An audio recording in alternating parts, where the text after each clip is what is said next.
Hey, everybody. Welcome to the PC Perspective Podcast. This is For Really, episode 509, recorded on August 15th, 2018. I'm Ryan Schrow. I'm Jeremy Hellstrom. I'm Josh Walrath. And I'm Alan Malentano, and then there's a Ken.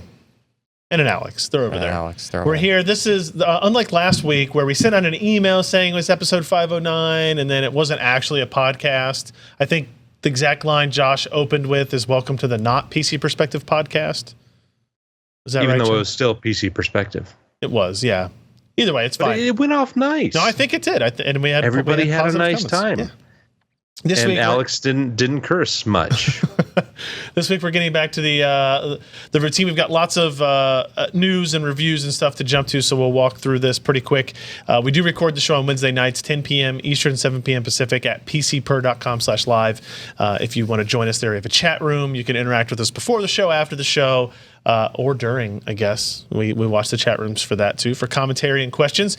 If you need a reminder about our events, you can go to pcper.com/subscribe. Takes you to this page here, asks for your name, your email address, and we'll send you a notification when we are going to do a podcast or a live stream. There may or may not be graphics cards and processors and drivers and stuff coming out in the near term or long-term future. There's probably nothing else happening for the rest of the year. But if there were hardware releases coming, you might expect us to have live streams to discuss them with industry personnel. So keep that in mind as you go to that mailing list and subscribe to that. We also have our Patreon continuing to go at patreon.com/PCPer. That takes you to this page here. This is your place where you can become a regular contributor to PCPer from like a monetary perspective. You can donate $1 a month or $3 or $5 or $10 a month.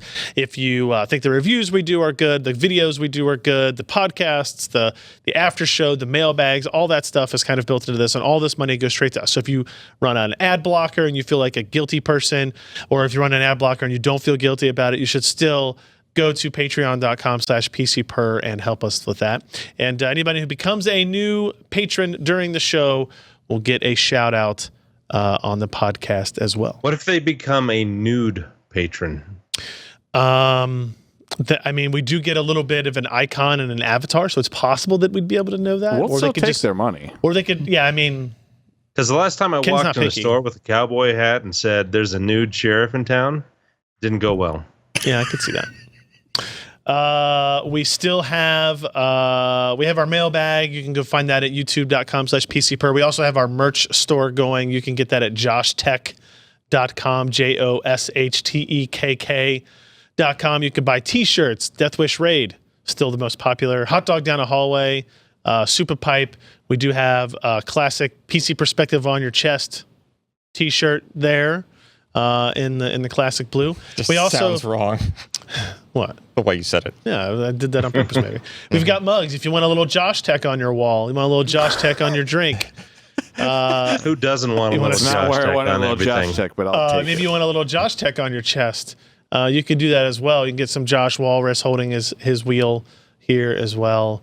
And I like how we got the glasses pretty correct. Yeah. oh, this is great. Yeah, you can get it in forest green if you want. Ooh, and green. That's like Notre Dame green. My wife would probably want that. Like British racing. Yeah, green. she wouldn't wear it, but she might. It is like British racing green. Nice. Yeah. So that's it for our housekeeping at the beginning. Let's go ahead and jump into news. As you can see on the rundown, if you watch the video version, we've got a lot of things to go through that are pretty interesting. And we're going to start with the major product review that went up this week, which is the second generation Ryzen Threadripper. Man, it's raining really hard here now. Yep. If all the power goes out and we disappear, now you know why. What if this is not like a tornado or anything? Don't we get those alerts on our phones? Probably. I don't know. Yeah, probably. Maybe. So anyway, Ryzen Threadripper 2950X, 2990WX, and Threadripper. I'd like to say one thing. Oh, you may. Yes, I'll let you. Please. Ken, you did a fantastic job on this review. Thanks, Josh. I know I think it was well balanced.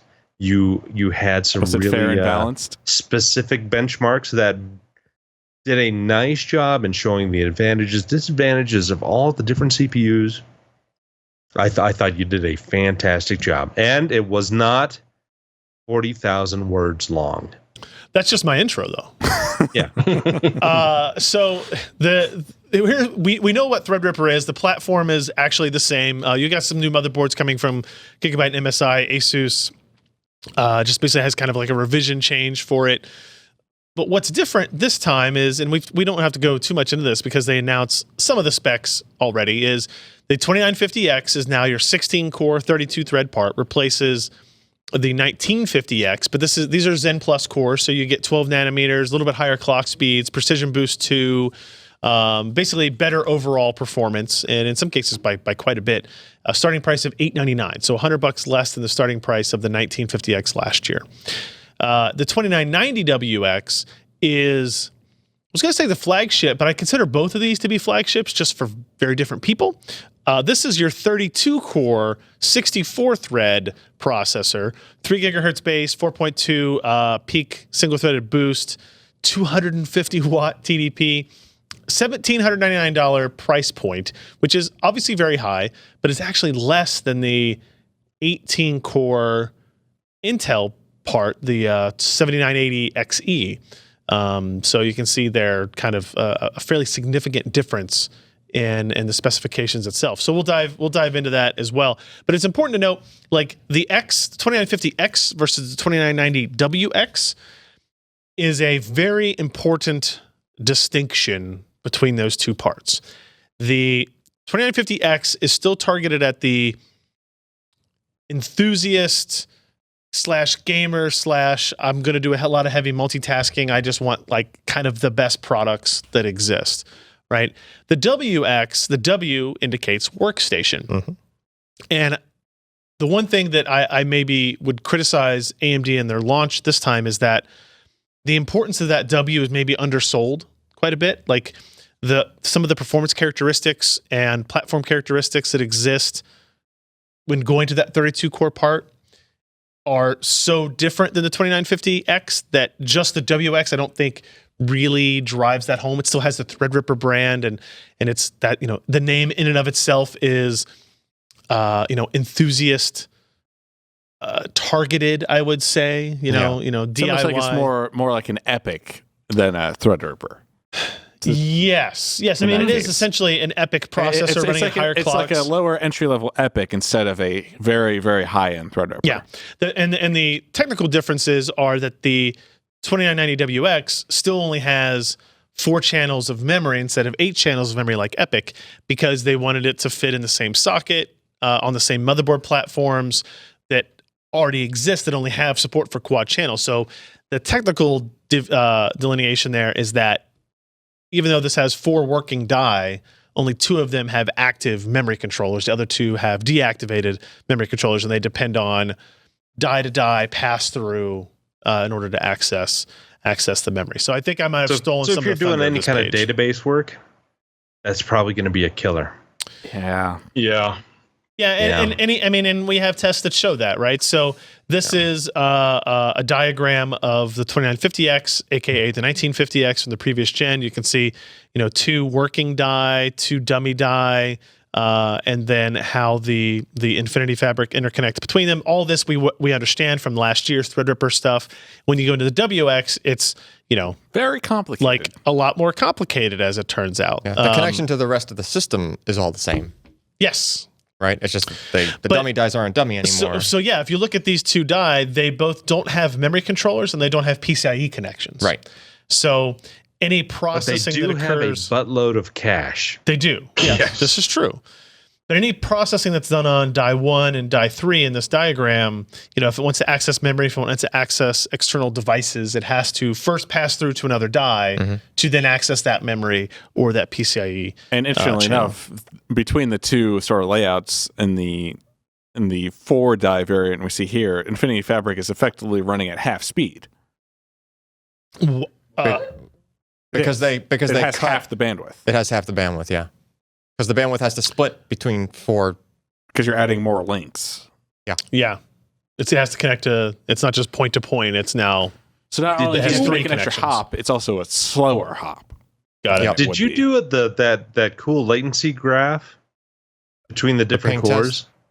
No, we couldn't do that on the 2990WX actually because That test only that works test within, requires a single NUMA node, and this processor only exists in a 4 NUMA node thing. Do we can take a slide on that? one node, but we don't have a slide. Okay, so I'll just point it out here if we look at it that so if you remember back to the original Threadripper and now the 2950X and and the 12-core variant as well, it can operate in either a single unified memory mode or a NUMA mode where it is separated into 2 nodes, right, where each die here Each die has is its own addressable memory. individually by the operating system. Yep.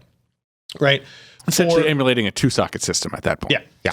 For and our recommendation has always been, I think, to just leave it in UMA, unified memory mode, because it's simpler. It causes you a little bit of latency penalty, but in general, it's better most of the case. For this, you don't get that option.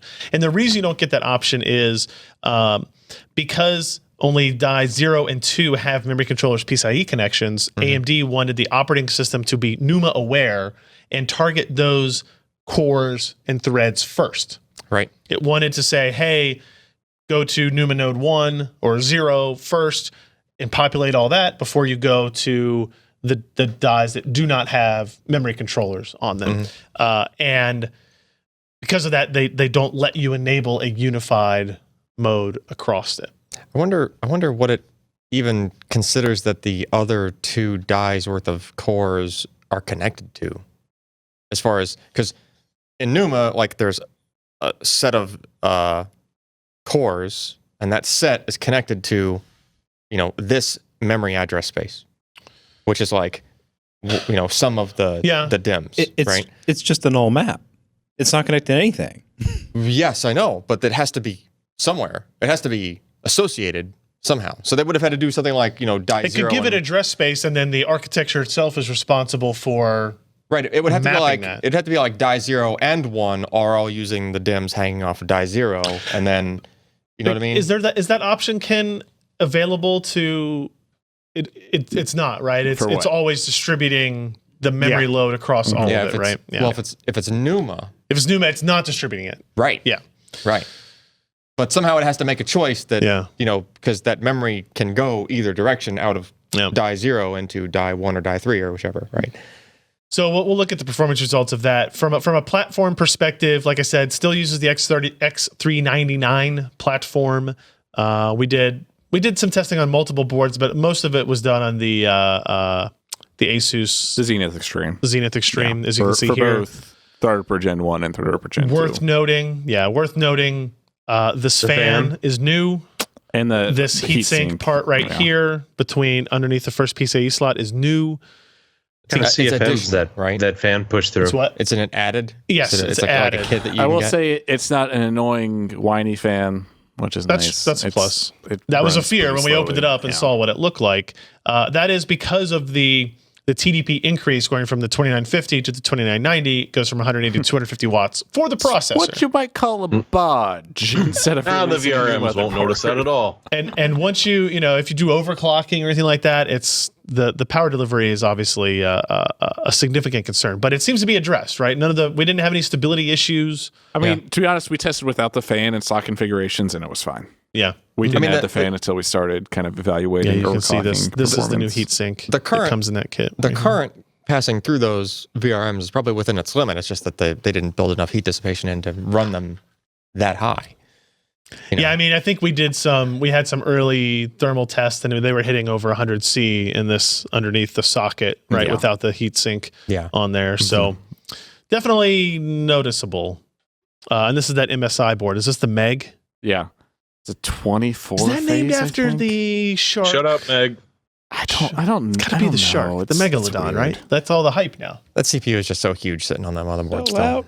Just We looking at tested it both. out. Did we show results for the air cooler as well? That's coming. I have to push that up tomorrow. Okay, we did testing with the Threadripper, Yeah. and but our testing for the initial review was done with the Intermax full coverage. I'll just go ahead and say Threadripper is probably not worth $100. Find another cooling solution. It's neat, but it has a lot of compromises.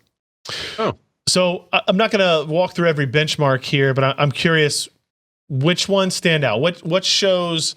So let's let's get this guy out of the way, the gaming stuff first. And the 2950X does really well here. The Zen Plus core improvements, the latency reductions do very well.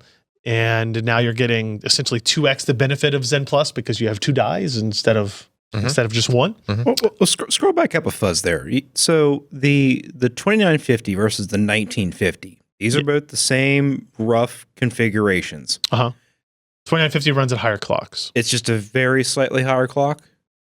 So it's like a similar difference between going from the 1700X to 2700X. You have higher clocks because of XFR2, the dynamic overclocking stuff, improvements, process node shrink. And when you're not utilizing all of the threads, if you're not utilizing just 1 or 2 or all of them, the ramp is smoother. Yeah. Right. So you're getting more clock speed in your medium usage situations. Okay.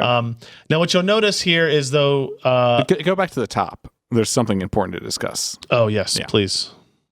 So, like we saw with Threadripper 1, there is the sort of legacy compatibility mode, as they call it, where with the 1950X, you could kind of split it into a 1-die configuration Yeah, it was 8 core that would 16 emulate thread. an 1800X. Yep. With the 2990WX, you can split it into either a 2 or 1-die configuration, so essentially a 2950X or a 2700X in broad generalities. We tested with the 2990WX in the stock configuration in the quarter-core mode. We chose quarter-core because we didn't have time to test both of them, and we kind of wanted to maximize gaming performance. That would be the best-case scenario for any gaming scenario. Which was how many dies, that mode? What? How many dies was that mode? One die. Just 1 die. Okay. It does cut you to 2-channel memory, which is interesting as well. Yeah. But It's you have to reboot to enable this still because it's an option set in the BCD file in Windows. same as it's been. It's not a convenient thing to enable. It is not. And what you'll see here is, so the 2950X, I will say, does better than I expected in the gaming tests. Is it beating the Intel 8700K? No, not all the time. In a couple of cases like this ASUS test, it does. But pay attention to, the top 2 results are the 2990WX standard and then in gaming mode. Now, what you notice here is a couple of instances the game doesn't start because it freaks out seeing 64 threads. It's like, you want me to do Very what? similar to what happened last year with the first Threadripper, where some games wouldn't start with 32 threads showing. Yeah. And it seems that some people updated their INI files, but didn't go high enough. Did it poorly. And the don't freak out. You'll never setting. need more than 640. Right, exactly. Yeah. So here's one of the results that's not great, right? So the 2990WX in its default state is running at less than half of what the 29WX could do in gaming mode. I do wonder why GTA 5 did that. That's like it seems a weird. It's not the only one, right? So Assassin's Creed Origins has a huge drop, right? Yeah. So Total all War the Warhammer games is a huge all the games drop. that happen to are fairly CPU dependent. So I think they're running into issues with latency essentially. Yeah, they're talking to the wrong. They're talking to the wrong die. wrong Just dies, the and then Windows scheduler can't. It's not properly traffic cop assigning the correctly. threads as it should be. Now I want to say there's been a whole lot of crap going on about I can't believe you tested games on these processors. Like this is something we were always going to do, right? It's still, I understand AMD's desire to bottleneck this into a workstation part, and as you see in these tests, it should definitely be that. You shouldn't buy this if you are a gamer who happens to do some content, but if you're doing almost all content and maybe a little bit of gaming, and you don't mind going through the pressure, the kind of the pain in the ass of rebooting when you want a game and then rebooting again when you want to go back to work and stuff. Let's think about if you were a game developer where compiling your game would really take advantage of 32 cores. That's true. However, testing it might come into very big. You might run into very large issues. Now, if you were a developer, you could probably address those issues to some degree. Yeah, it's not every game exhibits those behavior. Yeah. There's actually one game, I think it was Middle Earth, that performs way better in the yes. For Honor does. oh wait, no No, I mean, this. here? No. yeah, I don't remember what title it was. I think there was one that did. Yeah. Well, that one's not way better. But Yeah, But Forza 7 clearly doesn't have the deficits of. I mean it's a more GPU bound game than a CPU bound. Yeah. The CPU bound game showed the issues with the sort of 32 core mode, Yeah. and it's kind of how it worked. I don't knock the 2990WX for these results necessarily. 990WX. Jeez, Pete. Because of this. 2990. But it's just something to be aware of, right? Yeah. If you're going to build it, if gaming is even kind of partially the reason you're building a new system, get the 2950X or get a 2700X, right? Or look at one of the Intel processors, right? Like, don't buy an $1,800 processor because you want the cachet of having a 32 core part. If you're going to leave it in game mode 50% of the time with 16 or 8 cores enabled, kind of wasting it. So, and the other thing to consider, gaming aside, is that there might be some other applications that wig out when you throw 64 cores at them. Yes, like it's entirely there might possible. be. I mean, this is forcing a more widespread awareness of non-homogeneous computing. Yeah, that's true. And it's going to cause some pain till people get caught up on it, but and it's not a bad thing. And in the Windows scheduler's defense, it wasn't really designed with the idea of that many layers worth of complexity regarding, oh, you have multiple sockets, and those have multiple cores in them, and those have memory spaces and DIMMs specific to each, physically connected to each of these two separate sockets, right? Like, that's what they tried to put into the scheduler stuff as far as like the configuration that it gets passed from the BIOS to, when you're booting. And like now you add this additional layer where you might have cores that are actually like you don't want to use them in like a last resort, right? Like you want to use the ones obviously that are connected to their own memory first, and you want to make sure you're putting the contents in the correct spaces so that they're on the local dies, right? But then and there's another component to this, and the chat has been mentioning it a lot, and it's the performance difference between Windows and Linux on the 2990WX. Linux shows substantially better performance with this processor because it's the Linux kernel at this point is more built for. That's just like they've been playing with NUMA for a lot longer. Yeah, not only huge numbers of threads, but like I wouldn't be surprised if that. I haven't looked into this, but I wouldn't be surprised if they have some additional layer of like prioritization where a current Linux kernel can probably be prioritizing those dies versus the other, slave dies or whatever you want to call them. Point everyone at the Phoronix articles. They did their initial review, and then they actually did a comparison with Windows. They're great. We're probably not going to touch Linux for now because, honestly, they did such a good damn job, and that's what they do. So let's finish up our Threadripper discussion here and point people to the article. But I want to look at some of the tests where these guys do good, right? So if you look at Cinebench, kind of your classic multi-threaded test. Here's a single-threaded version of it. 2990 and 2950 doing very well here. Now, if you look at multi-threaded, like this is where you go, oh shit! Like this suddenly is actually, now I get it, right? If you're doing CPU-based rendering, if you're doing and that's Blender workloads. That's pretty good considering how much data is being thrown around during that. Notice there. I mean, just in this, look how close the 2950X is to the 7980. Yes, and that's 2 more cores and 4 more threads. That might be a common theme close among all of these benchmarks, actually. Yeah. And if you look at Blender, you see similar stuff here, where the 2950X is actually faster than the 7980XE, and this is a lower is better, and 92 seconds there, and then you go down here. It's a little bit shy. Well, in that case, it's more shy, but it's a little bit shy of like a perfect scaling, right? Because of where those extra cores are, right.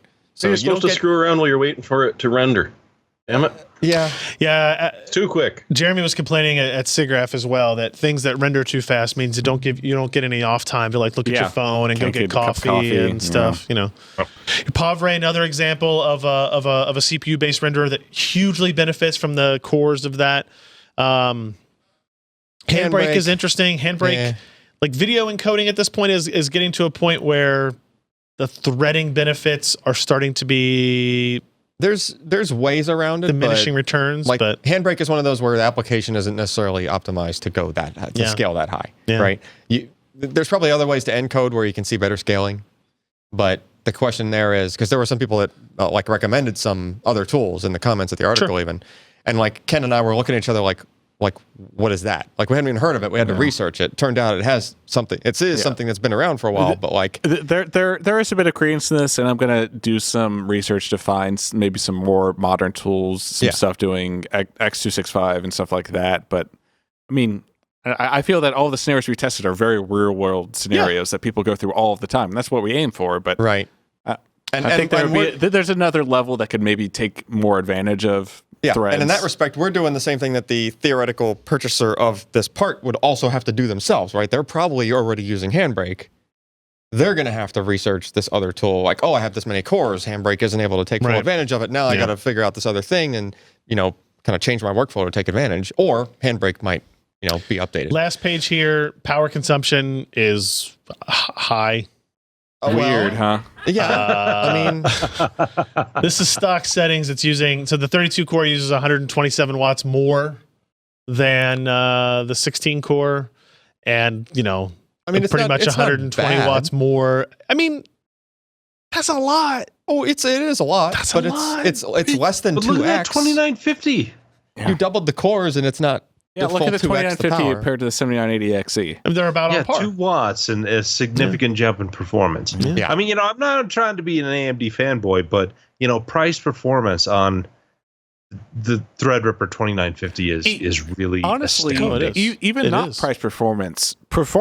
Like just performance. It beats the Intel processor and it beats the Skylake X stuff in multi-threaded tests, even though it's deficient by 2 cores. And in most single-threaded workloads in gaming, it's right there, if not winning as well. Yeah. It is the best all-around processor that you could buy in the sort of HEDT high-end space. And it's cheaper. Yep. It's an absolute no-brainer at this point until we see new stuff cheaper. from Intel that maybe will change the performance game, but it's still not going to be cheaper. So check out the review. Ken did a good job, as Josh pointed out, on the 2950X and 29. No, he didn't. He did not. He takes it all back. So also one core thing, Yeah. we got the 2990WX to 4.1 gigahertz at 620 watt system power. Good lord. So it went from 387 to 620. Yeah. Wow. So Right. So going up the north side of cable this. from the wall to the computer. Yes. No, and I then didn't. feel it warm up. Oh, I decided not to. The next arc welding project will just be arc welding with. This is why the X399s come with 2 12-volt 8-pin connectors in addition. Yeah. And sometimes a PCIe one you can plug in too. what were you going to say, Alex? So this is the 2990 is the high end Threadripper 2. Yep. Nope. Second generation Threadripper. Second generation Threadripper. Oh. Sorry. Believe me, if I could have typed Threadripper 2, I'd have been a much happier person a couple of days ago. Macros, man. Come on. Yeah, true. So just to complete the scale here, how much more does it cost to go to the 3264 Epic with everything enabled? A lot. The problem is you've got different motherboards, different platforms. Yeah. You don't get the same kind of build a system capability that you do with that. And those don't come with a South Bridge. What? Well, if you get a platform, The Epic it's gonna have controllers on it. Well, do you it's mean? got to have some control, but not so much the stuff that You want to have USB as a 3.1 usual user, and because stuff like everything that, comes yeah. off the CPUs on those. Yeah. They don't really have a South Bridge. For the processor alone, the cheapest Epic 32-core processor is $2,000 more, and it's a 2 gigahertz base, 3 gigahertz turbo. Okay. So it's substantially lower, plus the platform considerations, which are Yeah, this is dramatically more expensive. This is not apples to oranges in any way, shape, or form. It was just how much you get those extra 2 controllers? a lot. A lot. All right, let's move away from this. We've got a lot of other stuff where we talked about it for a long time. Let's be quicker Because with we've the only next talked about stories. that for like 40 minutes. I know, exactly. Okay. ASUS ProArt PA32UC. This is a continuation of our look into HDR monitors, a 4K Damn it, Ken. HDR monitor. This is not a G-Sync. It's not FreeSync 2. This is Pro Series. It's like for the type of person that might need a 2990WX. Yes, you're right. Like a workstation class user. This is, well, first of all, what price point are we looking at for this? $1,799. $1,799, just like the 2990WX. Yeah, it's a perfect pairing. These guys Sell are them in a matched bundle. out there. It's nice. From a specification standpoint, it's a 32-inch 4K 3840 by 2160, 85% Rec 2020, 99.5% Adobe RGB, 95% DCI-P3, and it is calibrated out of the box. Yeah. right? Which is one of the key differentiators of Pro Series versus traditional displays, right? HDR10 support, 1000 nits brightness. It does support adaptive sync. Yeah. So technically it's a FreeSync. It's not a... No, it's an adaptive sync monitor. It isn't a FreeSync monitor. Yeah? What's the There's difference? still that branding that you have to sure. go through. If you open up, if you have an AMD GPU installed, do you get to enable FreeSync? Probably. It's Thunderbolt USB, Thunderbolt 3 input with one output, HDMI, and does it have 4 HDMI? Yeah. And a DisplayPort. So essentially you can think about this as This is like that G-Sync 32-inch monitor. version of that G-Sync monitor we looked at. At without 60 hertz. And yes, because it still has a 384 zone local dimming. Yeah. on The it. HDR performance was essentially identical between the two. They both looked fantastic. Couldn't really tell a difference if you had them side by side. It's 32 inches. It's limited at 60 hertz because professionals don't really need high refresh at the moment. Right. Has a really nice stand. Like it's really well built. It's all made out of aluminum. It looks way less gaudy than the RG Swift G-Sync stuff. It has Thunderbolt 3 support, so if you have a notebook that you want to plug in, it just works natively. You can do the USB hub So you and get the power USB hub, the delivery power, and okay. DisplayPort through the one cable, which is super nice. Yeah. I mean, beyond that, and we've gone over HDR support in Windows recently. No issues there. Like it's not perfect, but it's where it's at. It's where Windows is at with HDR. So there you go. We did some of the calibration testing, seemed to match up with what they claimed.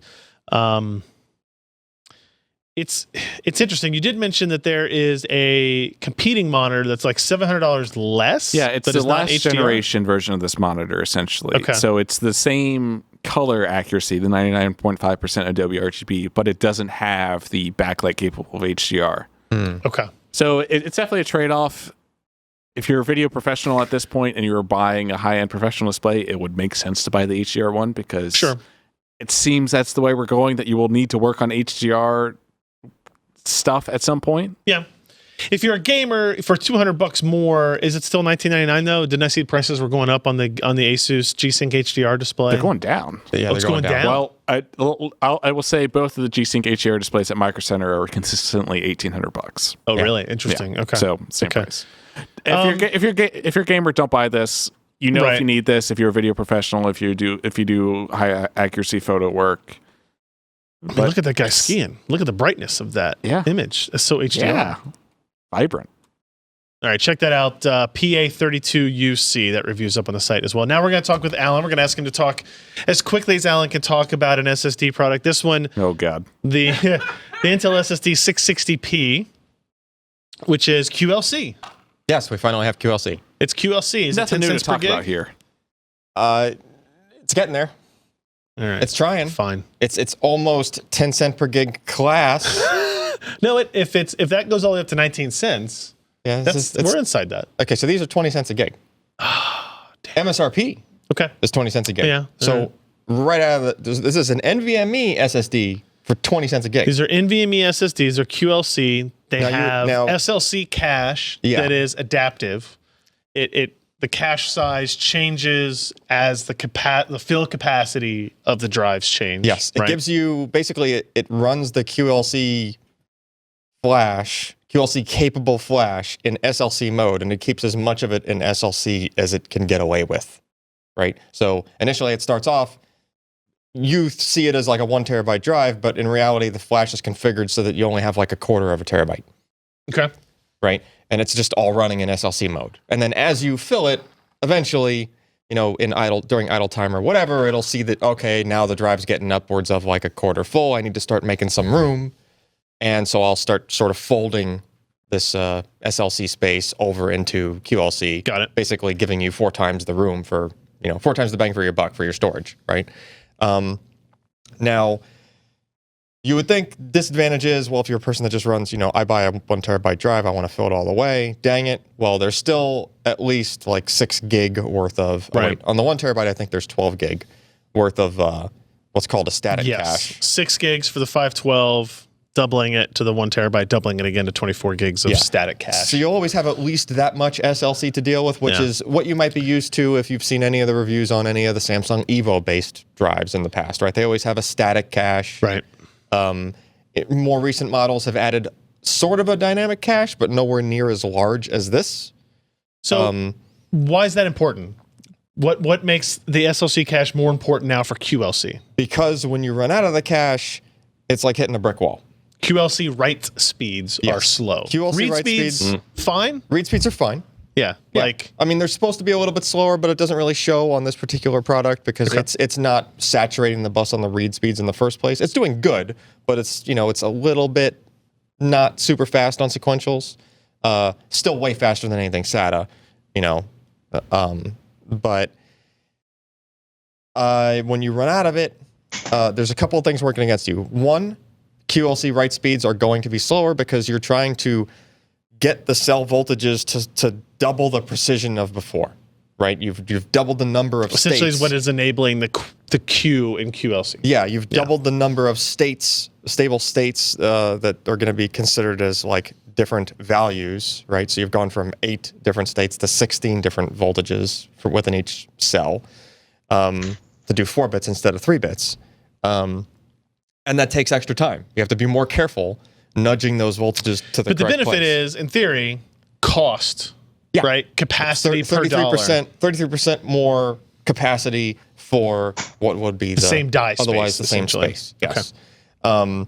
Which translates to the lower cost. Like, this is why these things are coming out at 20 cents per gig, right? Yep. This is a direct result of it. So to try to avoid the potential brick wall, and there you go. There's that blue line down there. That sustained saturated writes. Yeah. So for 1 terabyte, it was around like 100 meg per second or so. Ouch. Got hard drives faster than that. Yes, it is. But here's what you have to realize with this caching. Any kind of normal use and even kind of heavy use, because I was trying to run out of cache, just doing like simple experiments and stuff, and just what can I really dump on this thing practically. I couldn't fill it. Like, I just couldn't get it to saturate like that. I had to run something synthetic in order to see what it looked like. Or do like a large file copy off of a faster SSD or something. You basically have to have another NVMe SSD in your system, and copy. Because even if you were dumping some large stuff from a SATA SSD, say you had, well, that would be 500 meg per second. Do you have that graph in here? If you're the graph that shows. I don't think we put that in there. Yeah. But basically, like, the drive will try to fold in the background if you're not writing to it at full speed. Right. So it can write like SLC writes. It can do. So it's trying to catch up while the writes are still happening. Yeah. So like it can do 1.5 gigs per second worth of writes. But if you only wrote at, say, 750 meg per second, roughly half of that time, so this gray bar is the burst writes. Yeah. Which is where you're giving it time. That's SLC speed writes, basically. Yeah. So in that case, you would have the theoretical, say that you started from empty and the drive would have, 200 and something, or like for the 1 terabyte model, would have like, high hundreds or whatever worth of gigabytes worth of cache space, right? You'd have to write even more than that in a row if you were writing it slower, because it's emptying it while you're trying to fill it, right? There's a hole in the bottom of the bucket while you're pouring the water in, too. Yeah. Right? Dear Liza. Yes, exactly. So end result is, Intel was trying to be like super conservative on the, like, yes, there's that brick wall again on the new version, revised version of our cache test. So that test is, there's different gaps of time in the middle there, but it's doing 60 seconds as 1 solid minute worth of full speed sequential writing. Max speed writes. Yeah. Yes. Which, as you can tell by those orange lines, in each of those passes, it's getting upwards of 80 or 90 gig worth of data written. Before it would slow down. In many cases, it didn't slow down. Right, but when it does slow down, it's getting to at least 70 gigs across. Yep, and in the cases where it did slow down, it's like it slowed down in the wrong place. It's like... Yeah, in the beginning. In other words, it was idling some period of time from the previous large write, and it was trying to like empty the cache and do probably other rearranging in the background. And it was like if you really loaded it down, then you might potentially catch it going slow for the first few seconds of the next large write. Yeah. But then it's still, after like 10 or 20 seconds, it kind of like snapped out of it. And it went, oh, like the user actually wants to write full speed. And it did whatever it needed to do to accomplish that. And like, think of what that's, what is that? That's 8 total passes worth of, and the drive wrote roughly, between 70 and 90 gigabytes per pass. Yeah. Right? Like, They counted on Intel to be passive. well, They counted wrong. yeah. So basically, the cache is more than enough to overcome the potential pitfalls of the QLC. So what's the net result, right? Is it a good consumer drive? Like, yeah, like the results are right in line with, if you look at where are you at? Burst, go up like Burst 4K random. So Burst 4K random is going to be like kind of your, the blue bars are kind of like your snappiness of the drive, roughly. Okay. Your low Q depth random read performance, like heavy random workload, considering it's consumer drive kind of thing. It's right in line with, like 19K for low Q depth random writes. It's a very respectable number. It's not as high as a 970 Evo that's like 22K, but it's close, and it's actually really close to Western Digital, that new WD Black that Josh is probably going to talk about later. But, which is also very good drive, right? So if it's up there with very good drives, but that WD Black is not 20 cents a gig, I don't think. right. So that's the key here. Good, decent performance, respectable performance, not going to beat Samsung, right? But if you can get it good enough and make it, like you start comparing prices of Samsung drives, like this is potentially like 50% off. And I think it's important to point out that like something like this mixed burst test that you have, that even though it's slower than the 760p, it's slower than the 970 Evo. Yes. It's significantly faster than the SATA drives. Oh, absolutely. Right? Yeah, it's way faster than SATA drives. So it's again, they kept calling it NVMe class performance, and it's on the bottom side of NVMe class performance. It's actually close to, again, the Western Digital drive. Mm-hmm. Yeah, it's reasonable. No, on the reads at least. Yeah, you want to pay attention to the blue bars on that test. That's your pain point where the thing you would be paying attention to. Got it. As far as how much time it was taking, right? Yeah, and then there's your read service time. So not as fast, but obviously like more than twice as fast than SATA doing those. And I think the most important part about this is here. Well, this price, which is pretty darn good for MSRPs. Also, 5-year warranty. Yep. Which typically, like the TLC drives, will usually get like the 3-year warranty, and the MLC drives will usually get the 5-year. Cheap. Yeah, and it's just 1 terabyte for $200. It's just crazy cheap. It's just now there is a question about the TBW on this. Yes, the endurance numbers are slightly lower than what you're used to seeing from even like a TLC drive. So I think we understand why that exists. Absolutely. Does it concern you? No, because the numbers from even something like a 970 Evo were pretty high already. Yeah. Like TLC typical endurance numbers, pretty high. Like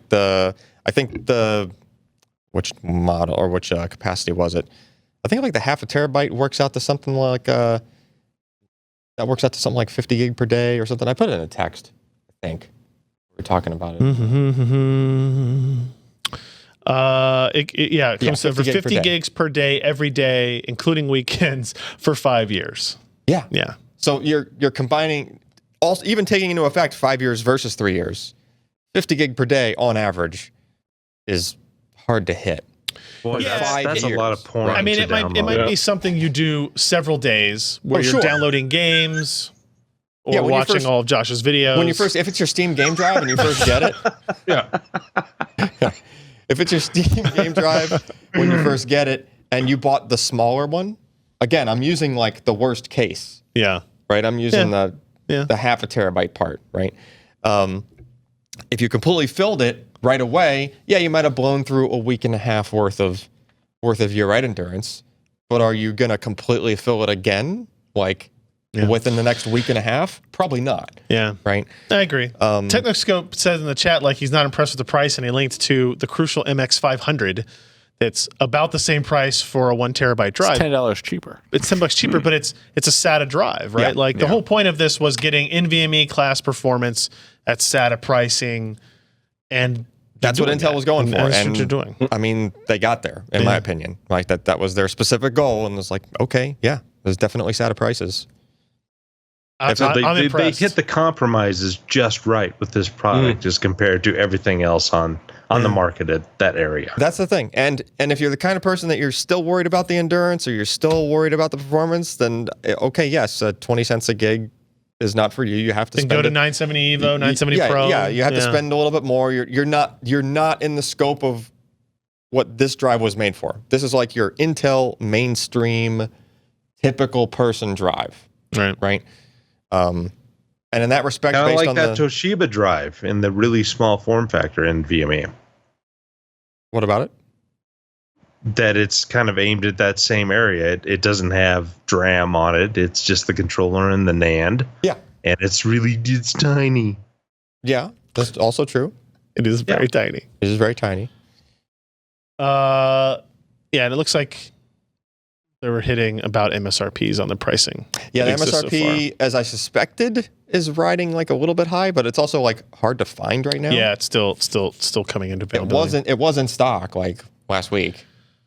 All right, can we move on? We'll go read the 660p review. I'm looking at this list on the screen, and it's like, oh yeah, let's get to We're this. early. Should have seen Now that we're list into it. before we I cropped know. it. Let's talk about what NVIDIA did this week. Jeremy and I were both in Vancouver. He lives there. I was visiting.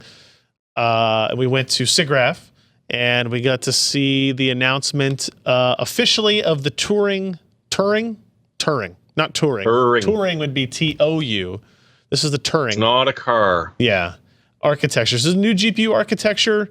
Man, has there been a lot of rumors and speculation about Turing and Ampere and GeForce and Quadro and Tesla and what was going to be what. And now we're starting to get all the answers, and here it is, right? This is a new GPU. They announced 3 Quadro cards that use it. The Quadro RTX 8000, 6000, and 5000. I said RTX, which is, it should be no surprise to you if you're paying attention. The RTX is a ray tracing technology that they didn't just announce it in March at GDC, Ken, is that right? I think that's when they did it. Yeah.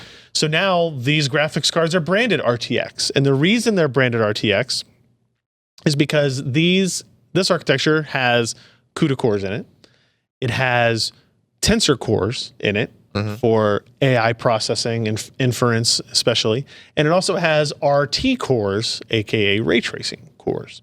The ray tracing cores are responsible for the traversal of the ray tracing structure, the hierarchical data structure of ray tracing. It accelerates that, and basically is NVIDIA's stance that they are. So the ratings on the RT cores are just the rate of rays per second. Yeah.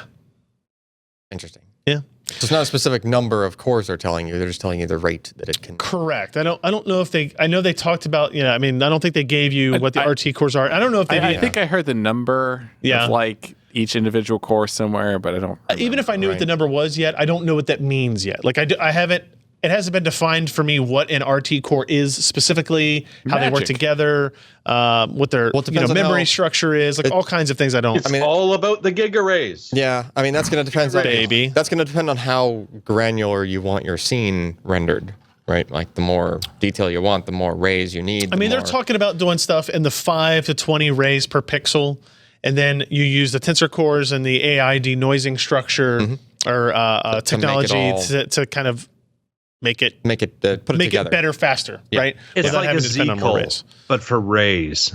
Yeah, kind of. Yeah. And to keep in mind, these go up to 48 gigs.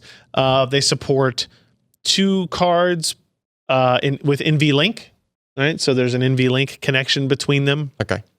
And I think Jeremy's post maybe had a little bit more detail in here. Yeah. So the Quadro RTX, so here's the interesting thing. It has 16 teraflops of single precision compute. And I think the 1080 Ti has 12? 12? I think so. 13? I think that's 12. right. I think it's 12.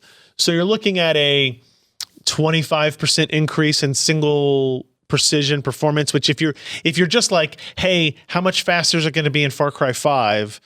Maybe that gives you an idea. We don't really know what the clock speeds are specifically yet, and a bunch of other stuff. But if you're thinking about that, that's what it is. But it's interesting that, you know, if you assume that the RTX brand and all the rumors and leaks and, you know, people dissecting the video that NVIDIA put out on YouTube and stuff, and they basically, everyone has come to the conclusion it's going to be a GeForce RTX instead of a GeForce GTX with the new parts, that NVIDIA is not going to just lean on the gaming performance of Turing over Pascal, but instead what the benefits of the ray tracing and the tensor cores can do for gaming. So it's going to be really interesting to see what they end up announcing there. You don't talk about NVIDIA RTX as the API for ray tracing in games on top of Microsoft's DXR unless you're going to put it in a GPU that actually plays games. Yeah.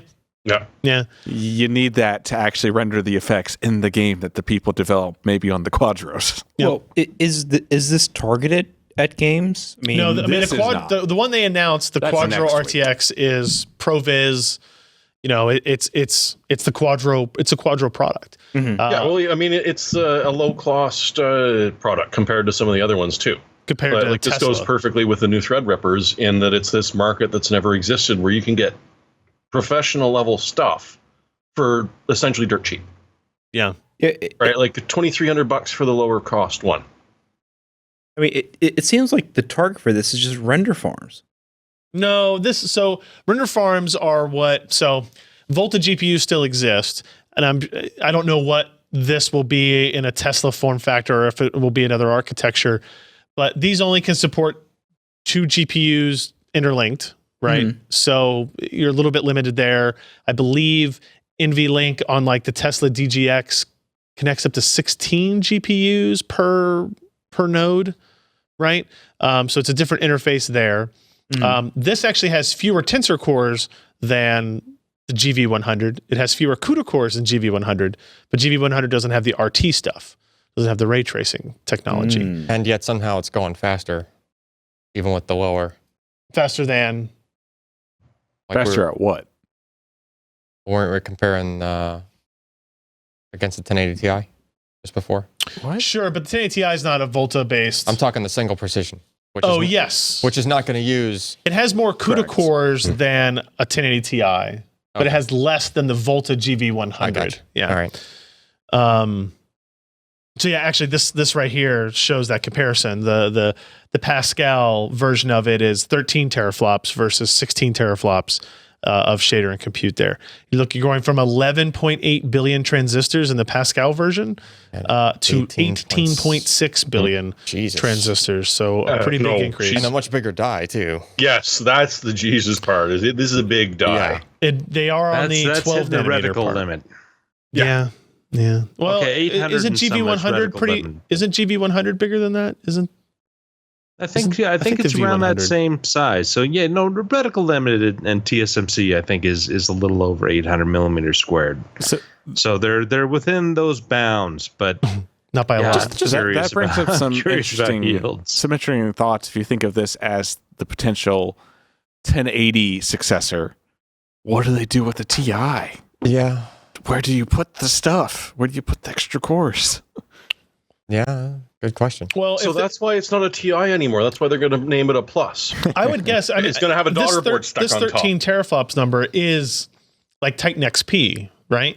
I think so. The third. I mean, that's the maximum Pascal. So I would assume that the Turing chip they're showing there is going to be the Titan XP, the 1080 Ti, or 2080 Ti, or whatever it is. But still, But this Turing GPU they're showing is like, if it's the biggest they can make, it's the RTX 8000, right? Then it would be the GTX 1080 equivalent in theory.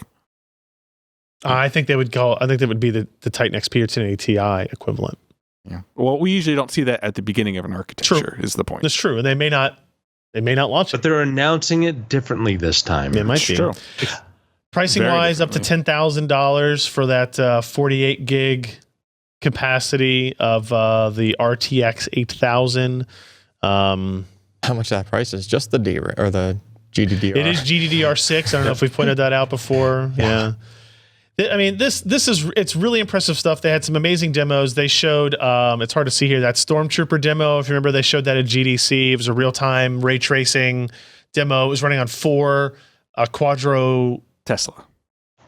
I thought, well, it was on 4 voltage GPUs, whatever it was. Yeah. V100 GPUs. Yeah. And now they're running it on 1 Turing. 1 GTX or RTX 6000. Not even the highest end. Not even the highest end. That's freaking significant. It is, yeah. Because before they explained it to me at the demo. They had 4 GPUs running. One of them was doing the shader work. One of them was doing the ray tracing work. One of them was doing the denoising work, the AI inference work, and then the other one was there as like backup, picking up the essentially. scraps. Yeah. And now they're doing it on one product, and it's super impressive to see. Now the question will be, obviously, for a lot of people that listen to this show, is like, okay, what's it going to do for gaming? What's it going to do for, what engines are going to do? Epic is already, I mean, most of these demos are running on Unreal Engine. Yeah. So they're clearly integrating it. So I'm excited. Honestly, I'm excited do you to see go to what we get movies? next week. Never been to If one. you go to movies, this is what that card's for. Yeah. It's going to be making your movies pretty. Yeah. It's impressive. And it kind of paints an interesting picture of the GPU landscape, right? AMD's kind of, they're behind. Vega was already kind of behind what Pascal can do. Now they're going to be another architecture behind. But not only that, but the architecture that NVIDIA has built is doing very different things. It's doing now we assume if this comes to the gaming side, you're going to have AI processing cores, you're going to have ray tracing processing cores in the GPU. Will AMD have been on that same path with its next generation part and have the same thing? Or will they not? This is like going from DX7 GPUs to DX9. Yeah, I mean, they used to be able to very, very simply. It's like you have raster units and you have texture units. Mm-hmm. Yeah, and that's it. And then they started adding these damn things called shader units, and then shader units turned into vertex and geometry shaders and pixel shaders, and it's awful. It's one last thing I point out is these cards have a 300 watt TDP, but they do support virtual link, which requires a 30 watt power through that USB-C connection to the headset. It's pass-through power. Yeah. And they did, they did say in the Q&A session that, we had to incorporate that into the TDP. So they actually said if you're not using virtual link, you'll probably stay under 250 watts. But like this is all. Is there a new built into it? Like, did they revise the PCI spec or some crap to support? I don't know. 300? Because I think the max it supported was 250. I think this has an 8 and a 6 pin though, right? Didn't we determine that would be enough? No, 150, 225. Maybe. Yeah, that would be 300. Yeah, if it has an 8 and a 6. Okay. Yeah. Although it might be worth doing some investigation when you get your hands on a card, because I'm sure he's going to be sending you one any day now. Oh yeah, no, yeah. These aren't shipping until October, I think I was told. The Quadros. So I am, and now that also leads the question of like, okay, if everybody knows that NVIDIA is launching or announcing gaming GPUs next week at its Gamescom event, how long until we get to see those? Like all the rumors, I think, were pointing to like August, late August, right, Ken? Like all the latest. I don't even know anymore. They change all the time. So many rumors. We'll see. We'll see. I'm sure if it were, go ahead. I was just saying, there's one quick thing that came up in the Q&A as well, which was when this sort of technology does eventually hit your desktop, and in some sort of a gaming card where it's able to do all of this ray tracing, it's completely theoretical with their denoisers and the DLAA that they've got going. You could take the original friggin' Quake, upscale it, and turn it into a ray traced game. There's literally nothing stopping you from doing that apart from the programming. I don't think it doesn't become a ray trace game, but it does get upscaled. Yeah, it'll be upscaled ridiculously. Yeah, they showed video upscaling, photo upscaling. So what is DLAA? I kind of missed that whole thing. That is AI-based deep learning anti-aliasing. It's basically a machine learning algorithm to do anti-aliasing. I didn't see a demo of it, so I don't know how much. They sort of did the live stream with Jensen up there, and so essentially what they're doing is they're taking an already anti-aliased image and letting the computer play with it to try and figure out the actual edges of it. Yeah. And so it's training itself to alias it even better, or anti-alias it even better but than you have it to do is that. already. You have to do that training beforehand, right? That's not something that's done dynamically, as far as I know, right? And so She did say it costs more than TXAA, yeah, which implies it could be, but I bet you it's going to be much better if you're doing it beforehand. They can generate the algorithm based on all the machine learning stuff, or and then just put it in like the driver. Sure, and that would be something that could be updated over time, right? Yeah. Like where a new game comes out, they add some of those images to the training. Yeah, and then make a profile. See, that would be a game-ready driver. Yeah, that would actually make sense. Yeah. Right. I think if they're going to do that, I'm sure that's what they'll do. Yeah. So we'll have more on that. Ken and I are going to be in Germany next week.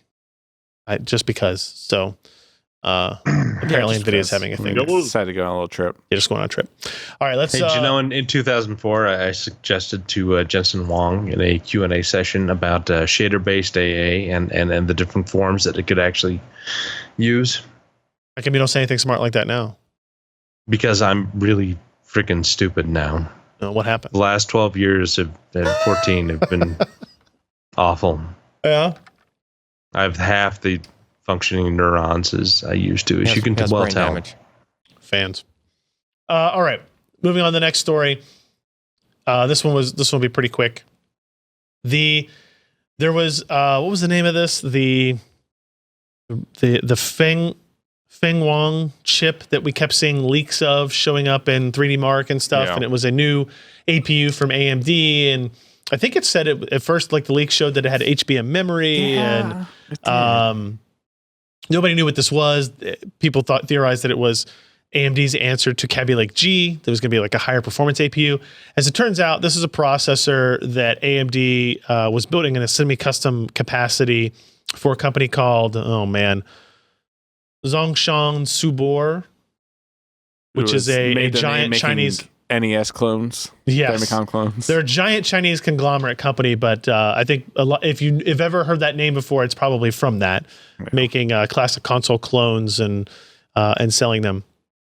But they built an APU that is a quad core Zen processor, not hyper-threaded, but SMT, so 8 threads, running at 3 gigahertz, no turbo or XFR, and the graphics portion is a Vega GPU with 24 compute units running at 1.3 gigahertz. So pretty high performance chip. It is lower performance than the Xbox One X or the PS4 Pro, I believe.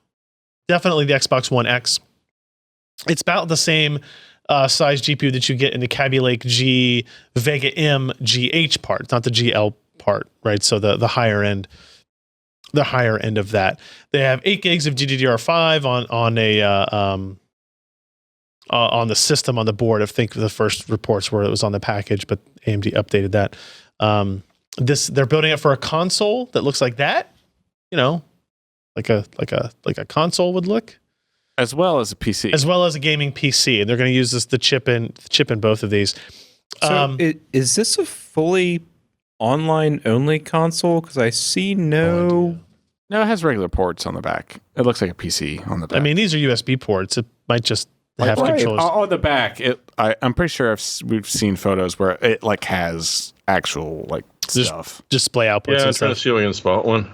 I mean, there's no optical drive on it. Oh, you mean like? Okay, sure. Well, screw that then. Yeah, I don't know. Could be up top. Maybe. I don't know. Maybe. Good point. Might just. I mean, there's many mysterious folds in there. That's true. If you know what I mean. You could have a slot in disk could drive be, in and there. they would be hidden until you shove it in. Yeah. No.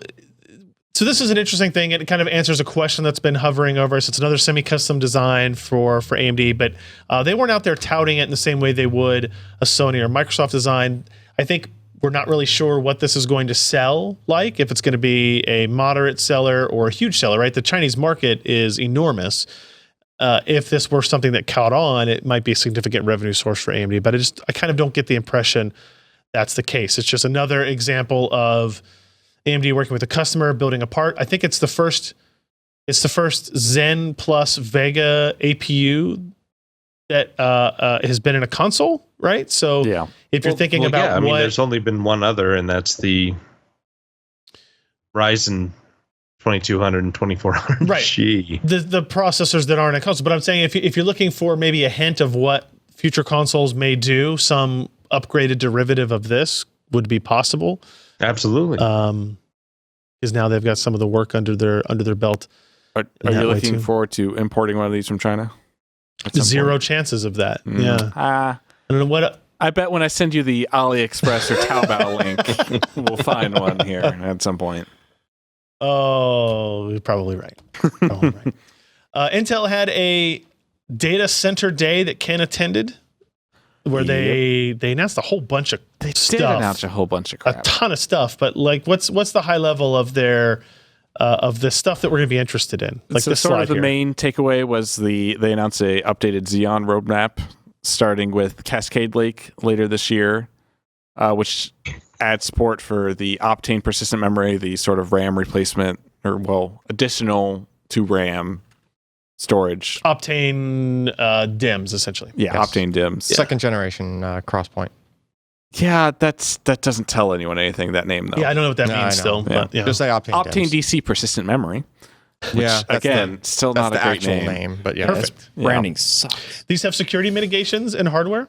Yeah, Cascade Lake does? They have security mitigations for side channel attacks in hardware. Didn't say anything more than that, oddly enough. Oh, really? Okay. Yeah, they just kind of glossed over that and went ahead. I don't want to talk about it, I can assure you. Yeah. All right, so Cascade Lake. The Optane memory DIMMs are encrypted. Hardware encryption in and out. Okay. I did not know that. Meaning that if you get physical access to the server and you just yank the DIMMs out of it, yoink, you ain't getting anything off of them. They also announced a framework called Intel Deep Learning Boost that'll make its initial appearance in the Cascade Lake stuff. Vector Neural Network Instruction. Yeah, so that's what they're starting with. It's essentially kind of a subset built on AVX 512, from what I understand, that allows acceleration for deep learning inference. Okay. Which they made a lot of point on. Intel said something like, the vast majority of inference and deep learning already happens on Xeon. Yeah, no, I believe that. I mean, it's servers that already exist. It's processors you already own. Yeah. GPUs are expensive. Yeah. You already have Xeons in your servers. Yeah. So for inference, it makes a lot of sense. So is the deep learning boost, you said it makes a first appearance in Cascade Lake's Prize. Is it something that, is it a hardware capability? Is it a software capability? If they add it to the instruction set. It seems a bit of both. Okay. Yeah. But sort of the major, because they do mention thing. Yeah, they mentioned Cooper Lake. Yeah. As the 2019 product. Yeah. So that seems to be what DL next Boost will hit its stride with the addition of the bfloat 16 data structure. Directly in hardware. Okay. Yeah, which is a Google sort of pioneer data structure for deep learning that allows essentially for the same precision as a double precision floating point. Yeah. But within 16 bits. Yeah, not entirely sure how it happens. Read the Wikipedia article, not smart enough to figure it out. Yeah, Yeah. That's sort of the I think I did that. It moves the decimal to the right, essentially, in the number. The Meneza, right? So you can get this. You can get the same because you don't need as much precision on the other side of the decimal. Correct. Okay. Yeah, that makes sense. That makes sense. So that's Intel's kind of big push going forward for deep learning is the bfloat 16, and they're going to start implementing acceleration in hardware and support for hardware in that, starting with Cooper Lake. They also show Ice Lake on here, but it's not listed until 2020. Yeah, I had read that there's going to be some overlap between Cooper Lake and Ice Lake. Yeah, they're kind of billing Cooper Lake and Ice Lake as a sort of a drop-in compatible upgrade. So if you end up buying Cooper Lake servers, then you can sort of slot in Ice Lake as needed. What a smart idea. Yeah, right. They built it as such an advantage. That whole socket, being able to put a newer generation CPU in there, just makes so much sense. Not to Intel. Any other kind of takeaways that you found from the Data Centric Innovation Summit? What a great name. I mean, there's some cool stuff that I didn't kind of know Intel was into. One of the things that they had a sort of breakout session about was silicon photonics, which I had no idea Intel was in this business. Yeah. It's essentially implementing things like 10, 40, and 100 gig optical transceivers in silicon instead of using traditional optical techniques where you have a bunch of mirrors and lenses that you have to precision place into a transceiver, so they can do it a lot cheaper. Although I remember I knew they were in it. Yeah. It's one of those things that they have been developing for, I mean, when I saw it in their labs, it was probably 5 years ago, Yeah. right? I would be curious to see kind of what the state of it is. So changes there. You know, Intel's going to have a lot of stuff going on between now and the end of the year, it feels like, right? Both server side, notebook side, desktop side, HEDT. There's a lot of wheels spinning. It's going to get very complicated very quickly. And it's going to be just as busy the second half of the year. I mean, shit, it's already mid-August. I don't even want to call it the beginning of the second half of the year anymore. But hey, college football right around the corner, 10 days. Yeah, apparently the Bengals played a preseason football game while I was gone. Yeah. No idea. I have season tickets. Had no idea. So did the Bills. Yeah. With their new quarterback. Before we get to the next news story, real quick, we did get a new patron from, oh my God, OMG thought Ken was a goner. #Stormtrooper. Just became a $6.66 patron. Stormtrooper is Stormtrooper's going to shoot his gun at They Alex can't hit first. anything, so don't worry about Ken. He's watching over us. He's actually protecting us. Yeah. Oh no, it's more that they'd be aiming at Alex and There you go. Ken. Oh, he's lowering his weapon. He's lowering his weapon slowly. I can't make He's myself. shit at this job. He's supposed to be the one saying what were your weapons. It's the default behavior because they always miss, so the Nothing arm to just see here. naturally, exactly. All right, let's get to the last of these news stories quickly. Samsung begins mass production of its QLC SATA SSDs. Yeah, their for press consumers. release. So it comes out like a day before Flash Memory Summit starts, and the press release was worded kind of funny. It was like, they're doing the world's first QLC. And then At that point, they were. The next day, not so much. As far as they knew, I guess they were like, "Yeah, we're going to start making the world's first." And then it was I think like, they knew. Yeah, I don't know. Anyway, but This was not accidental timing. The day before Intel launched their QLC SSD for consumers. Yeah. But Intel had never announced a QLC SSD for consumers. That is true. So That is Samsung true. announced the first one. Yeah. So Anyway. anything stand out here from theirs versus what we talked about? We don't know yet. Maybe still works how QLC works. They're adding another bit per cell. It's going to be. Are they? Do we know if they're having do they have a caching system? Do we know any of that yet? Well, Samsung already has a dynamic cache on top of a With static TLC. cache with their TLC drives. So even if they ported that over, it would be similar. It wouldn't be as large of a cache as like what Intel is doing so far. Assuming they use the same exact thing, but wouldn't be hard for them to just kind of turn those dials a little bit and make it work a different way if they wanted to. Since they control the whole thing, like Samsung products have all parts inside are Samsung. So. Right, the memory, the controller, and the flash. Right, so they have more control there. I did see it looked like they were going for the super huge capacity first with this, and then they were going to do the smaller ones later because Samsung already has TLC to kind of help them be cost effective, even though it's going to not be as cost effective as the QLC stuff. The whole theme I kind of saw throughout Flash Memory Summit was everybody else that was a flash maker was kind of like all over the QLC thing and was already talking about products that are potentially coming or they were already there and they were briefing it and keynoting it. Samsung was not at Flash Memory Summit.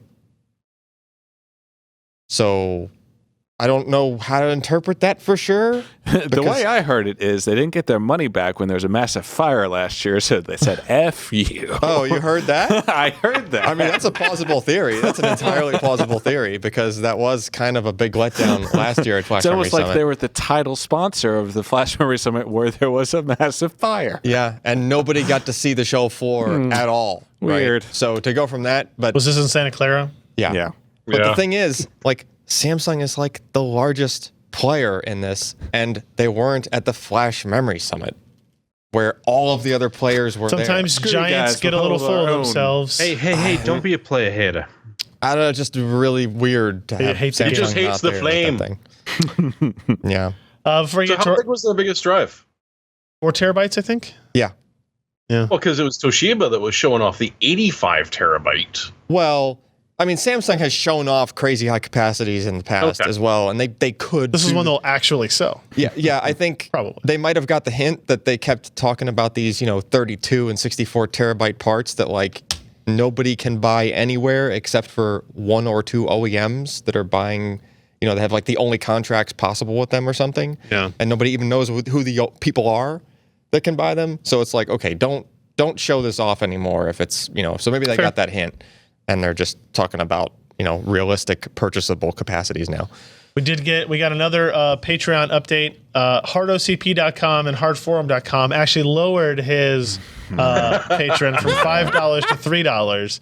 And I was going to give him a big middle finger on the stream, but then he upped it from $3 to $8. I'm not exactly sure if that was a typo or what, but thanks to whoever runs hardocp.com and hardforum.com. I don't know. Some strange guy. I don't know. There's a guy named Kyle who always links in our chat room to hardocp.com. It's probably that can't guy. be him. It's probably, Chat room trolls. Thank you, Kyle. Thank you. He always come on, talks I about think that's more than he mailbags does. and slapping on chins. It's terrible. Yep. Doom Eternal gameplay from QuakeCon 2018. Look pretty good. Yeah. Really look pretty good. Yeah. Moving, It's like You gotta. it's 6 minutes in or so. Yeah, there we go. yeah. There's looks interesting like new Doom. mechanics they added. Whoa, why does They that had look like a so? jetpack or something. Oh, It's that looks- there's like a chain, that there's a looks way grappling smoother on hook. Ryan's You got a grappling hook, man. It's Bionic Commando. Yeah, And, capturing video is not great. Find the YouTube video on there. yeah, it's got. I think this game, the last Doom was, a moderate success / an amazing one. So, Give this them the benefit of the doubt on not a that shock here. That is some Whoa, interesting is that a mechanics. grappling hook? Yeah, Yeah. you can like Okay. launch yourself in airborne with that. And I saw like that yellow pipe that he swung across. It was very, what was the Obvious? EA game that Mirror's edgy. Mirror's Yeah. Edge? Yeah. Yes. Uh, yes. Well, this reminds me a lot of Quake 1's Capture the Flag, like the original, just how fast paced it is. The Yeah. the Little double extreme jump movements. Yeah, it's an obvious double jump, and you can pull and drag and swing. This is going to be amazing. Yep. When's it supposed to be out? No release date has been announced. Yeah. Ugh, Yep, it'll be out. the worst. And I mean, I don't know how much I'm going to enjoy it, but apparently you can invade other people's games and you take over one of the demons. Yeah, you can and use the demons. Right? Does sound pretty fun. Does sound pretty fun. And you can have like a team of demons. Oh, really? Yeah. So it's like team play against like, all right, so there's poor little Johnny playing Quake. A brigade of demons. Yeah. All right, Jeremy, tell me about the Coffee Lake S rumors floating around. No. Yes. The sooner you do it, the sooner we can stop. I suppose. So yeah, it's looking like about the same time your pumpkin spice lattes will be arriving, beginning of October, your Coffee Lake refresh will arrive, which may or may not be Coffee Lake S. We've got pretty much all of the information going from this. It's once again just a little bit of a jump up in frequency. So the 9900K, the top one, will have a boost clock of 5 gigahertz, which I mean, you can't complain about. Honestly, I hope it hits it's like, 5 gigahertz more often than the 8086K. Yeah, we were not impressed ever? that much with them. Yeah. That would be a plus. Yeah. I mean, yeah, and in theory it will, but it's still 14 nanometers, so I mean they're getting better at 14 nanometers, so in theory Yes, we're they going to are. see something a little bit better in the energy efficiency and keeping heat down. Yep. And the other two are about 4.9 gigahertz, the 9700K and 9600K. So I mean, hey, it's nothing to jump up and scream into the mountains about, but it's a nice little jump, and it's going to fit in your current system, so you don't have to get the brand new motherboard, which is a nice thing from Intel for a change. Ken, any thoughts here? It won't fit in my current system. I have a Z270 board at home. Not that I'm bitter about it at all. All right. You could try it. It'll fit. It'll you know, fit. It there's won't more work, post. but it'll fit. Yeah. All right. What else we got there? Oh, yes. Let's talk about these things. There is now a Twitter account for Intel Graphics. It is at Intel Graphics. And they actually show the real card. It's the real card. We finally know what the first. Because the first thing you do when designing a graphics architecture is design the form factor of the card. Yeah, you design the cooler first. 2 years in advance of when it's going to be released. You plasma cut it. So Intel created a Twitter account, and they created this video, this kind of teaser video, and they talk through some of the milestones, some of the the things that they've done. Take it for what it is, right? They talk about playing Netflix in 4K for the first time. They talk about being the first DX12 compliant GPU in integrated graphics.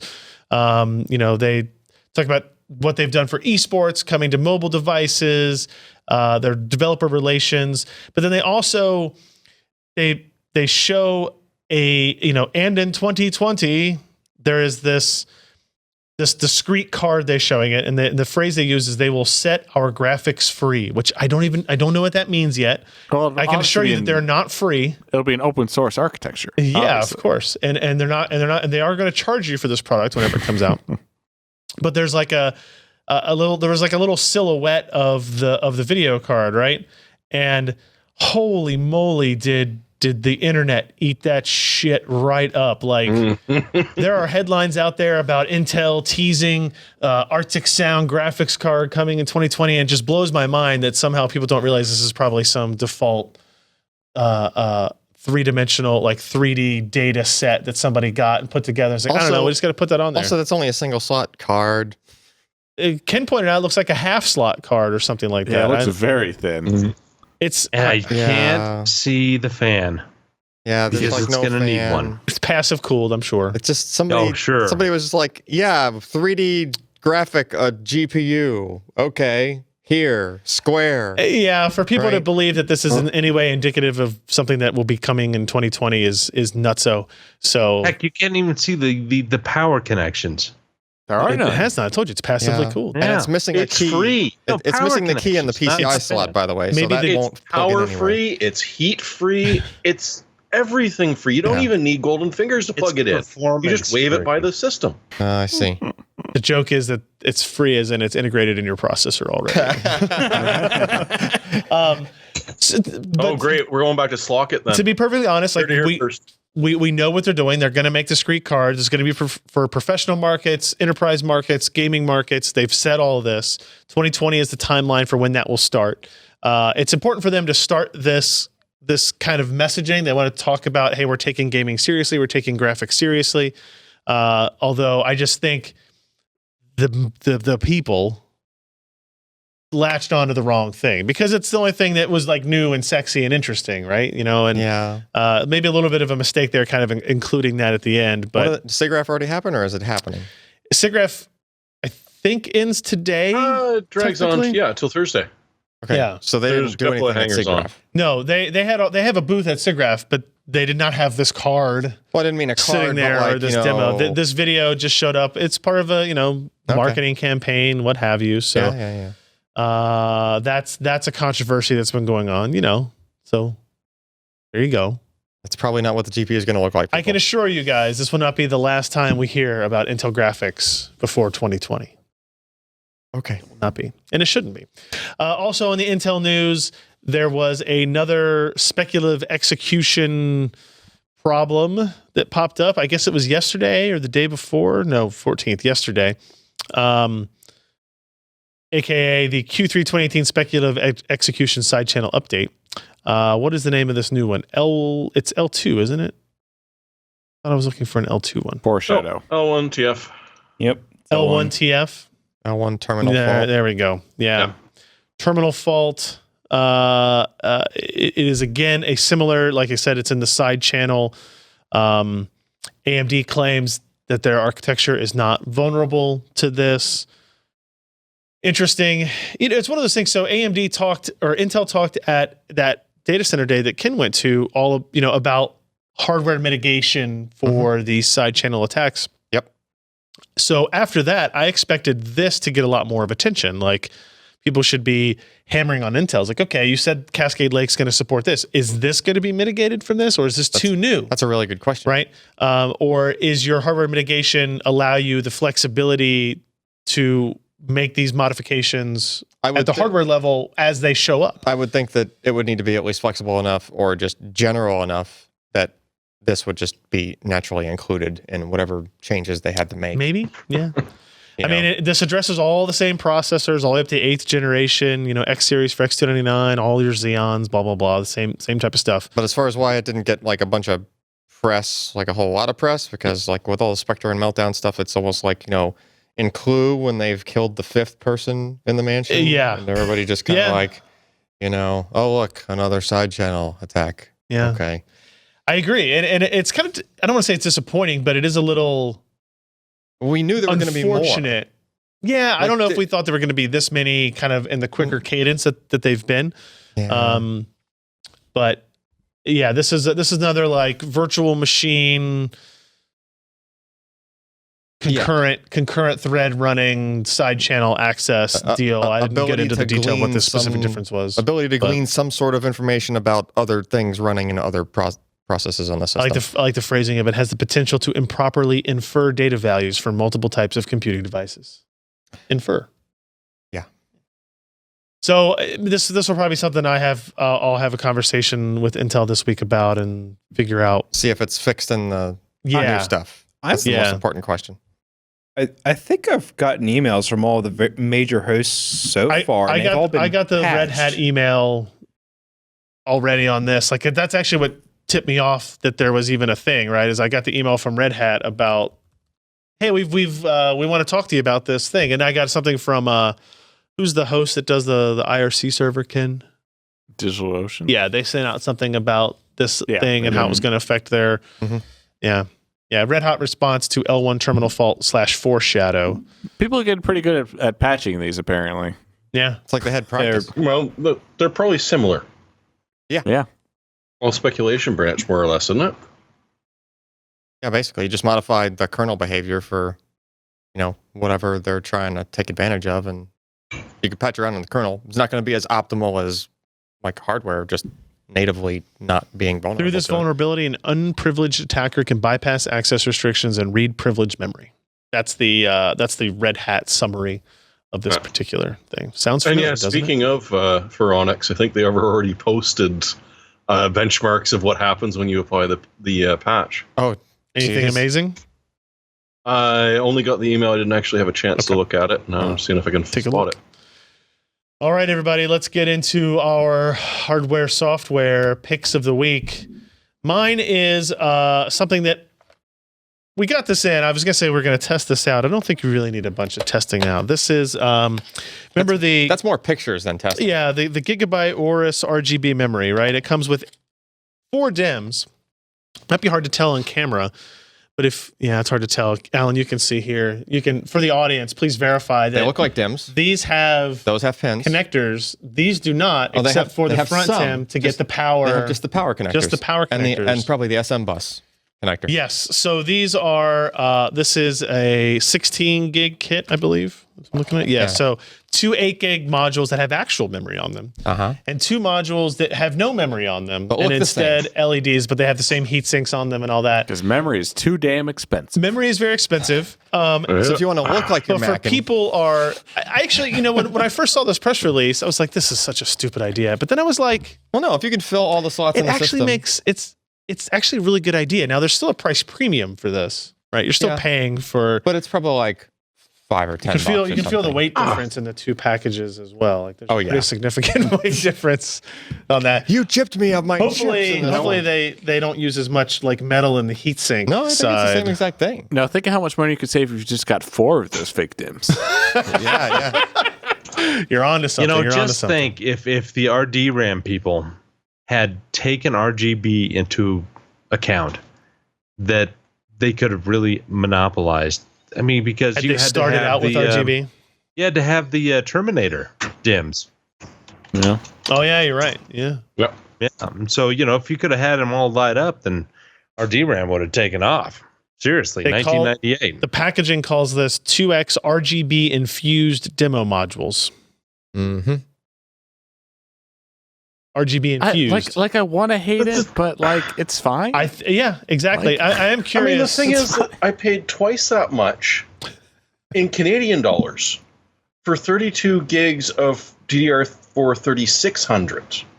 Yeah, That's pretty fast. And it's got RGBs. I'm going to have to figure out how to turn off when it eventually arrives. But yeah, I mean, look, you can get 16 gigs of memory at DDR4 3200 for $60 less than what these are selling for. So you are paying a premium.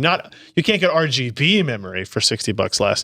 But for example, like G.Skill has their Trident Z RGB 16 gig kit, DDR4 3200. That's $249. It's actually more than this with the dummy modules. So, memory prices are definitely variable right now. So it's something worth paying attention to. And I'm going to feel so bad for these companies when the big supply glut that they've got going is going to start crashing their prices. You're going to feel bad for them, are you? Very, very, very bad. I bet you are. All right, so that's mine. Let me see who else we got here. We've got Jeremy and then Josh. Jeremy, what do you got for me? A decent deal for Canadians. If you're not going to go absolutely insane and pay a decent price for a Threadripper and a stupid amount of money for an X399 board, why not a Ryzen 7 1800X for $320? Which, if I do my math, is like $250 American. $250, $260, yeah. Yeah. That's actually probably $250 or dollar took a dive. Yeah. Yeah. As I was leaving your airport, is a decent one. As I was leaving your airport this morning, I believe it was 1 to 1.27. That was with Sounds about right, with the fee involved as well. Mm. Yeah, it's a pretty good deal, right? I mean, like 2700X is going to be a better processor, but not by a huge amount. And doesn't have that same price. Money. No, it does not. You are correct. And you can grab a motherboard for this thing for, like, even if you go with a crazy add-on one, $120, $140. Yeah, if you go down to I can get an X for that. Oh, you can get an X. Oh, really? For that. Yeah. Well, I'm saying if you're trying to save even more money, you can get a B series. True. And I was trying to debate if it was 450 or 350. 450. 450? The Intel one's 350 you could probably get for $40. Ugh. Sure. Fine. Whatever. All right, Josh. What SSD have you picked this time? STD. I'll take chlamydia because it's not as painful for me. Plus, your syphilis is more fun, though. Yeah. No, that's not what I'm talking about. What do you got? It's on sale right now. Get it while it's hot. The Western Digital WD Black 500 gig. It's their new faster one. It's $149 for the 500 gig. And if you compare it against the Samsung 970 Evo, it's cheaper. It's probably faster overall than the Evo. Not as fast as the Pro, maybe. But it's add that to the cart. That's good for you. Well, what else you got in that cart? 2 items. I don't know. What the hell? I don't know what the hell's going on. Oh, it must have removed it. Whatever it was. WD came back with a with passion with their new NVMe stuff, and it's pretty good. Yep. And it's inexpensive as compared as well. Unfortunately, that new Intel 660p kind of undercut that, didn't it? Sort of. Did. I actually made that my pick. $100 for a 500 gig. The 660p Intel? is going a little bit above MSRP right now. On Amazon, it's actually more. On Amazon, it's like 112 or something, but it's all third-party sellers at this point because the original supply sold out, right? But it's 105 on Newegg, so $5 over MSRP.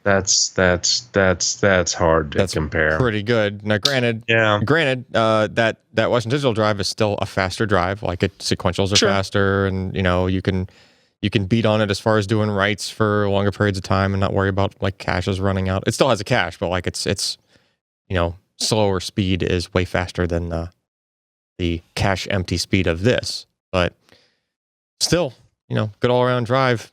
Freaking almost $100 for half a terabyte. Like that's getting to the point where it's just like default OS drive, right? Yeah. Like, it's not a hard sell anymore. If I were building a machine today, I would probably just go up to the 2 terabyte drive. If they were available at their MSRP, right? $400 for the 2 terabyte. Yeah. And I wouldn't have a hard drive. Right. Right. I've had whatever network storage I would have, and then I probably wouldn't even have a hard drive. Yeah. I mean, I don't even have 2 terabytes in my home system. I just have a bunch of stuff on the NAS. I have like 1 terabyte in my home machine. And that's me, who's usually my storage nut. Oh, you poor man.